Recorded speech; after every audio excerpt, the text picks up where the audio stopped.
एक सुंदर आणि भव्य असं मंदिर होतं. ते मंदिर फारच नावाजलेलं असल्यामुळे देशातून परदेशातून तेथे रोजच भाविक दर्शनासाठी यायचे.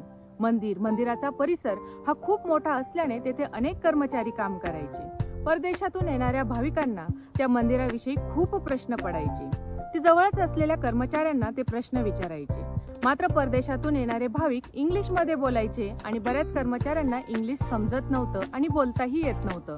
त्यामुळे त्यांच्यात संवाद होत नव्हता आणि याच कारणामुळे अनेक परदेशी भाविकांची त्या मंदिरात गैरसोय होऊ लागली. ही गोष्ट लक्षात आल्यानंतर त्या मंदिराच्या ट्रस्टींनी सगळ्याच कर्मचाऱ्यांना बोलावून घेतलं आणि सांगितलं की 3 महिन्याच्या आत तुम्हाला सगळ्यांना इंग्लिश बोलता यायला हवं. यावर सगळे कर्मचारी इंग्लिश शिकतात आणि संवाद साधण्यापुरता सगळ्यांनाच इंग्लिश येऊ लागतं. मात्र एक घंटानाद करणारा कर्मचारी असतो, त्याला काही केल्या इंग्लिश येत नाही.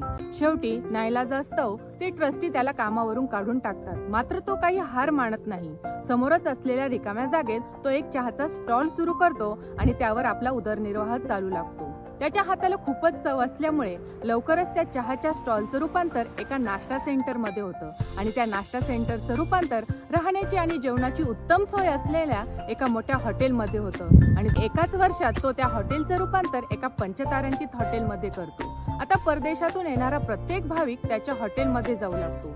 एक दिवस असाच परदेशातून आलेला एक हॉटेल व्यावसायिक त्याच्या हॉटेलमध्ये जातो आणि हॉटेलमधील सुयोग्य असं व्यवस्थापन, स्वच्छता, चवदार जेवण या सगळ्यांनी तो प्रभावित होतो आणि मॅनेजरला सांगतो की मला तुझ्या मालकांना भेटायचं आहे. मॅनेजर हॉटेलच्या मालकांची आणि त्या परदेशी हॉटेल व्यावसायिकाची भेट घडवून आणतो. आता तो व्यावसायिक इंग्लिशमध्ये बोलतो आणि मालकाला तर काही इंग्लिश येत नाही. त्यामुळे तो मॅनेजर दुभाषिकाची भूमिका पार पाडतो आणि दोघांमध्ये संवाद घडवून आणतो. जाता जाता तो परदेशी हॉटेल व्यावसायिक त्या हॉटेलच्या मालकांना विचारतो की तुम्ही एवढ्या मोठ्या हॉटेलचे मालक असून देखील तुम्हाला इंग्लिश भाषा येत नाही, याचा तुम्हाला कधी कमीपणा वाटत नाही का?